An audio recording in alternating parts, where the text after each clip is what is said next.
7 தமிழன் எக்ஸ்பிரஸ் செய்திகளுக்கு உங்களை வரவேற்பது மகேஷ் மற்றும் ராஜலட்சுமி கார்த்திக். தொடர்ந்து செய்திகளை பார்க்கலாம். காவிரி விவகாரத்தில் உச்சநீதிமன்ற உத்தரவை எதிர்த்து கர்நாடகாவில் முழு அடைப்பு போராட்டம். பெங்களூரு மெஜஸ்டிக் ரயில் நிலையம் முன்பு போராட்டத்தில் ஈடுபட்ட கன்னட ரக்ஷண வேதிக்கை அமைப்பினர் கைது. முழு அடைப்பால் கர்நாடகா முழுவதும் பள்ளி கல்லூரிகளுக்கு விடுமுறை.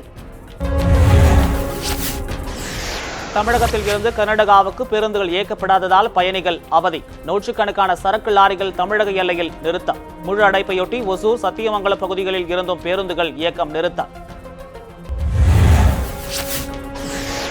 முழு அடைப்பையொட்டி சத்தியமங்கலம், கோவை நகரங்களுக்கு தடைப்பட்ட வாகன போக்குவரத்து. தமிழகத்தில் இருந்து கர்நாடகத்திற்கு செல்லும் வாகனங்கள் வண்ணாரி சோதனை சாவடியில் தடுத்து நிறுத்தம். இரு மாநில எல்லையான புளிஞ்சூர் சோதனை சாவடியில் பாதுகாப்பு அதிகரிப்பு. முழு அடைப்பால் தவிக்கும் பெங்களூரு வாழ் தமிழர்கள். தமிழில் பேச முடியாத நிலையில் உள்ளதாக வேதனை.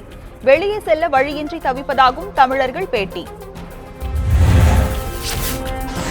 பிலிகுண்டுலு வழியாக மேட்டூர் அணையை வந்தடைந்த காவிரி நீர் 15,000 கன அடி தண்ணீர் தமிழகத்திற்கு வருகிறதா என பொதுப்பணித்துறை அதிகாரிகள் ஆய்வு. நீரின் அளவை கண்காணிக்கும் பணியில் பாசனத்துறை அதிகாரிகள் தீவிரம். திருச்சியில் காவிரி ஆற்று மணலில் கழுத்தளவு புதைந்தபடி விவசாயிகள் போராட்டம். தமிழர்களின் நலன்களுக்கு எதிரான செயல்படும் கர்நாடக அரசுக்கு கண்டனம். காவிரி நடுவர் மன்ற தீர்ப்பின்படி உரிய அளவு தண்ணீரை திறக்காத கர்நாடக அரசுக்கு எதிராக முழக்கம். காவிரி பிரச்சனையில் கர்நாடகத்தில் இனக்கலவரம் உண்டாகும் சூழலில் கூட மத்திய அரசு தலையிடாமல் இருப்பது வருத்தம் அளிக்கிறது. தமிழக அனைத்து விவசாய சங்கங்களின் ஒருங்கிணைப்பு குழு தலைவர் PR பாண்டியன் பேட்டி. தமிழகம் வரும் குடியரசுத் தலைவரிடம் முதலமைச்சர் ஜெயலலிதா நேரில் முறையிடவும் வலியுறுத்தல். முல்லை பெரியாறு அணையில் ஐவர் துணை கண்காணிப்பு குழுவின் ஆய்வு தொடங்கியது. அணையின் நீர்மட்டம், பராமரிப்பு பணிகள் குறித்து அணை பகுதியில் குழுவினர் ஆய்வு. அணையின் பரிசோதனை அறிக்கை மூவர் குழுவிடம் அதிகாரிகள் ஒப்படைப்பார்கள் என தகவல். இளம் ராணுவ அதிகாரிகளின் பயிற்சி நிறைவு விழாவில் பங்கேற்க தமிழகம் வருகிறார் குடியரசுத் தலைவர் பிரணாப் முகர்ஜி. பிரணாப் முகர்ஜியின் வருகையொட்டி சென்னை விமான நிலையத்தில் 7 அடுக்கு பாதுகாப்பு. மேல்கொரியாவில் சுவாதி படுகொலை வழக்கு.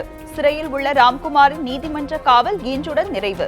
சிறையில் உள்ள ராம்குமாரிடம் காணொலி காட்சி மூலம் விசாரணை நடத்த நடவடிக்கை. கூவம் நதி 6 ஆண்டுகளில் சென்னையின் பெருமைமிக்க அடையாளமாக மாற்றப்படும். சென்னை மாமன்ற கூட்டத்தில் மேயர் துரைசாமி அறிவிப்பு. சேத்துப்பட்டு ஏரி, பாய்மரப்படகு அகாடமி ஆகியவை மேம்படுத்தப்பட்டதாகவும் தகவல். சென்னை மாநகராட்சி கூட்டத்தில் மேயர் சைதை துரைசாமியின் பேச்சுக்கு எதிர்ப்பு. பேச்சை கண்டித்து அவையில் இருந்து திமுக உறுப்பினர்கள் வெளிநடப்பு.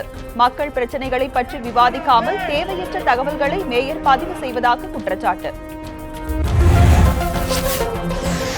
ரேஷன் மானியம் பெறுவதில் உள்ள குறைகளை தெரிவித்தால் உரிய நடவடிக்கை எடுக்கப்படும். சட்டப்பேரவையில் புதுச்சேரி முதலமைச்சர் நாராயணசாமி உறுதி. பாரதியார் மணிமண்டப நூலகம் டிஜிட்டல் மயமாக்கப்படும். பாரதியார் கவிதைகள் இணையதளத்தில் வெளியிடப்படும் எனவும் நாராயணசாமி அறிவிப்பு. பக்ரீத்திற்காக தமிழகத்தில் ஒட்டகம் வெட்ட அடிப்படை வசதி செய்து தர கோரும் வழக்கு. மனுவை தள்ளுபடி செய்து சென்னை உயர்நீதிமன்றம் உத்தரவு. ஒட்டகத்தை வெட்ட பிறப்பிக்கப்பட்ட தடையை நீக்க முடியாது என நீதிபதிகள் கருத்து. நீதிமன்ற உத்தரவை அரசும் காவல்துறையும் உறுதி செய்ய வேண்டும் எனவும் நீதிபதிகள் உத்தரவு. சென்னை தண்டையார்பேட்டையில் உள்ள பஞ்சு குடோனில் பயங்கர தீ விபத்து. பல லட்சம் ரூபாய் மதிப்பிலான பஞ்சுகள் தீயில் கருகி நாசம். மளமளவென பரவிய தீயை போராடி கட்டுக்குள் கொண்டு வந்த தீயணைப்பு வீரர்கள். விளைநிலங்களில் அனுமதியின்றி போடப்பட்டுள்ள வீட்டு மனைகளை பத்திரப்பதிவு செய்யக்கூடாது. சென்னை உயர்நீதிமன்றம் அதிரடி உத்தரவு. விவசாய நிலங்களை வீட்டு மனைகளாக மாற்ற தடை விதிக்க கோரும் வழக்கில் நீதிபதிகள் ஆணை. ஒருதலை காதல் விபரீதத்தால் தொடரும் உயிரிழப்புகள். விருதாச்சலம் அருகே இளைஞரால் கேலி செய்யப்பட்டு தற்கொலைக்கு முயன்ற இளம்பெண் சிகிச்சை பலனின்றி பலி. 8 நாட்களுக்கு பின்னர் சிகிச்சை பலனின்றி இளம்பெண் உயிரிழந்ததால் கிராம மக்கள் அதிர்ச்சி. ஒருதலை காதல் என்ற பெயரில் பெண்களுக்கு எதிரான வன்முறைகளில் ஈடுபடுவோர் மீது கடும் நடவடிக்கை எடுக்க வேண்டும். பாமக நிறுவனர் ராமதாஸ் வலியுறுத்தல். பாலியல் சீண்டல்களுக்கு பெண்கள் இரையாவது அதிகரித்து வருவதாக குற்றச்சாட்டு. இதுபோன்ற விவகாரங்களில் அரசு இனியும் அலட்சியம் காட்டக்கூடாது எனவும் ராமதாஸ் கோரிக்கை. ஆந்திர சிறையில் வாடும் தமிழர்களை மீட்க அனைத்து முயற்சிகளையும் மேற்கொள்ள வேண்டும். தமிழக அரசுக்கு தமிழ் மாநில காங்கிரஸ் தலைவர் ஜே வாசன் கோரிக்கை. எவ்வித குற்றமும் புரியாத 32 தமிழர்களை விடுதலை செய்ய ஆந்திர அரசு முன்வர வேண்டும் எனவும் வேண்டுகோள்.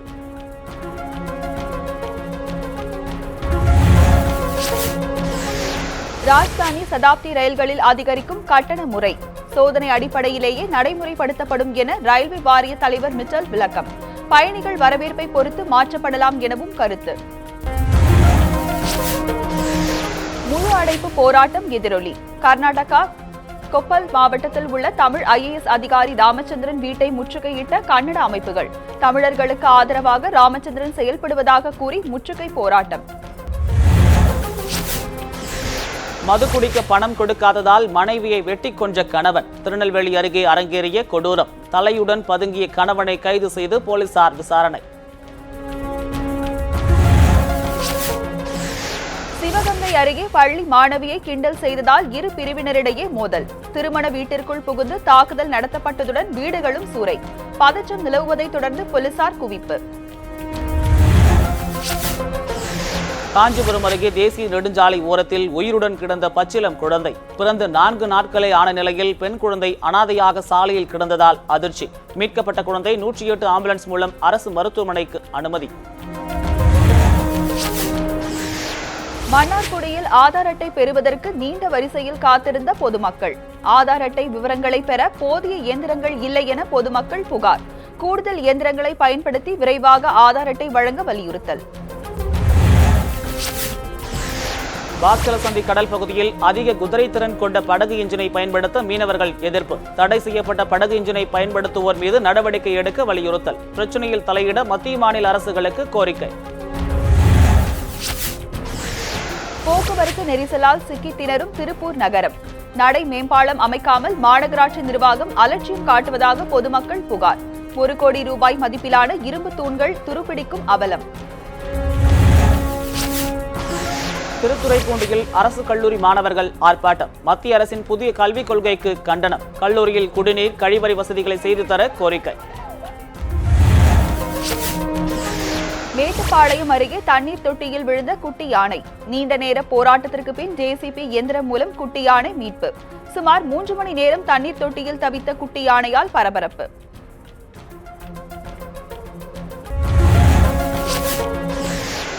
தமிழில் ஜெயம் ரவியின் நிமிர்ந்து நெல் படத்தில் நடித்தவர் ராகினி திவேதி. காவிரி பிரச்சினைக்காக குரல் கொடுக்க ட்விட்டர் கணக்கை தொடங்கியுள்ளார் ராகினி திவேதி. கர்நாடக விவசாயிகளுக்கு ஆதரவு அளிப்பதாகவும் கருத்து. விஜயின் 60வது படத்தின் தலைப்பு பைரவா என்பது உறுதியான நிலையில் படத்திற்கு வரி விலக்கு கிடைப்பதில் சிக்கல். பைரவா வடமொழி சொல் என கூறப்படுவதால் வரி விலக்கு கிடைப்பதில் சிரமம் ஏற்பட்டுள்ளதாக படக்குழுவினர் தகவல். படத்தின் ஃபர்ஸ்ட் லுக் வெளியானதை தொடர்ந்து இறுதிக்கட்ட பணிகள் தீவிரப்படுத்தியது படக்குழு. சினிமாவுக்கு வந்து 10 ஆண்டுகள் ஆன நிலையில் தொடர்ந்து வித்தியாசமான கதாபாத்திரங்களில் நடிக்க அனுஷ்கா ஆர்வம். அருந்ததி, ருத்ரமாதேவி போன்ற படங்கள் ஏற்படுத்திய திருப்புமுனையால் கதாபாத்திரங்களுக்கு முக்கியத்துவம் கொடுக்கும் அனுஷ்கா. பாக்மதி என்ற படத்தில் வித்தியாசமான கதாபாத்திரத்தில் அனுஷ்கா நடிக்க உள்ளதாக தகவல். நாகார்ஜுனாவுடன் இணைந்து நடிக்கும் படத்தில் ஏழுமலையான் பக்தையாக நடிப்பதாகவும் திரையுலகினர் தகவல். இயக்குனர் அவதாரம் எடுத்துள்ள நண்பன் தனுஷை வாழ்த்திய ஸ்ருதி ஹாசன். நடிகர், பாடகர், தயாரிப்பாளர், பாடலாசிரியராக இருந்து வந்த தனுஷ் பவர் பாண்டி படம் மூலம் இயக்குனர் ஆகிறார். ராஜ்கிரண் ஹீரோவாக நடிக்கும் படத்தை இயக்கும் தனுஷிற்கு ஸ்ருதி ஹாசன் வாழ்த்து. ட்விட்டுக்கு தனுஷ் நன்றி தெரிவித்த நிலையில் வாழ்த்து ட்வீட்டை நீக்கினார் ஸ்ருதி ஹாசன். சென்னை திருவிக நகரில் மாற்றுத்திறனாளிகளுக்கான விளையாட்டுப் போட்டி. சிறப்பு பள்ளிகளைச் சேர்ந்த மாணவர்கள் பங்கேற்று அசத்தல். இதுபோன்ற போட்டிகளை நடத்தவும் கோரிக்கை.